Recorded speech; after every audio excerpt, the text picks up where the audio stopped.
Breaking the Time Barrier, 1954. Roger Bannister sharpened his running spikes on a grindstone in the hospital laboratory. The weather was all wrong for running. This would not be the day when he ran his fastest race. But he went on sharpening his spikes, just in case the weather changed. He was a medical student. His final exams were coming up. Soon the gruelling duties of being a young hospital doctor would leave no time for sport. So this might be his last summer's running. It would have been good to prove himself, to perform the impossible. Bannister sighed and laid the spikes aside. What difference would sharp spikes make when there was a gale blowing? At the running track in Oxford, the wind tugged violently at the flag on the church roof. Bannister tried on his new super light running shoes, but his mind was pretty much made up. Too windy for a record attempt. At 5:15 it rained. Watching the competitors limber up, the crowd was restless, keyed up. They had come there to see Bannister break the record for the mile. This was where he had run his first races as an Oxford student, so they were willing him on. They wanted him to perform the impossible tonight, in Oxford, in front of their very eyes. If only they understood what they were asking. Only once would Bannister be able to pour all his nervous energy, his physical strength, his terror into making this run. If he tried and failed, it would not be in him to try again. The flag on the church was wavering, the wind gusting more gently now. Bannister made his decision. He would try to run the mile in less than 4 minutes, a feat which had never been done in the whole history of running. The runners lined up. Perfect silence. Bang! Bang! 2 pistol cracks. A false start. A surge of fury went through Bannister.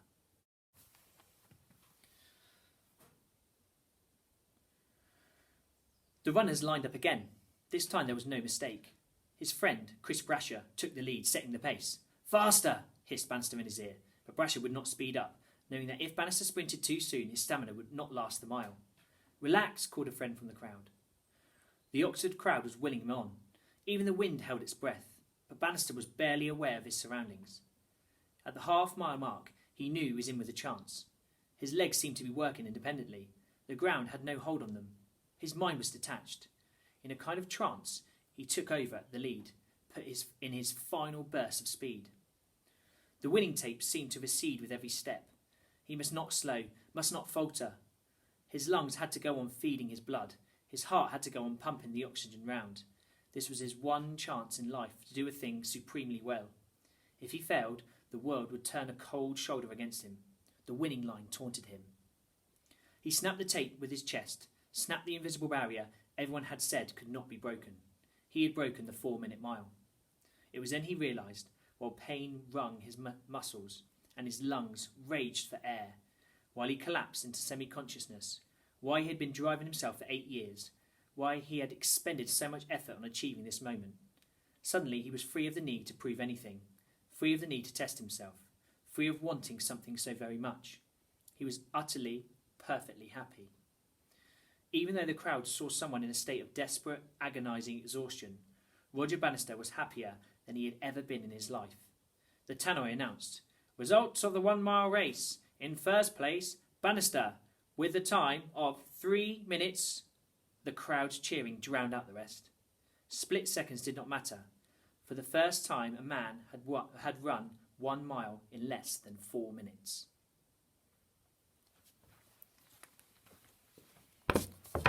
Hi Year 5, hope you enjoyed that. That was a short story from this book, Britannia, Great Stories from British History, looking at a man called Roger Bannister.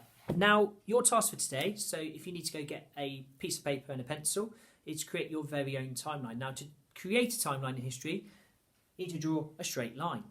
And then you need to fill it with important events, and they need to be in date order. Now, I've added 1954, when Roger Bannister beat that sub 4-minute mile. Okay. Your task is to add events, important events, after this date and before this date. Okay. So, for example, 1954 here, I'm going to go for one that we've just been learning about, and I'm going to go about here, which was 1945, and I'm going to put the end of World War II.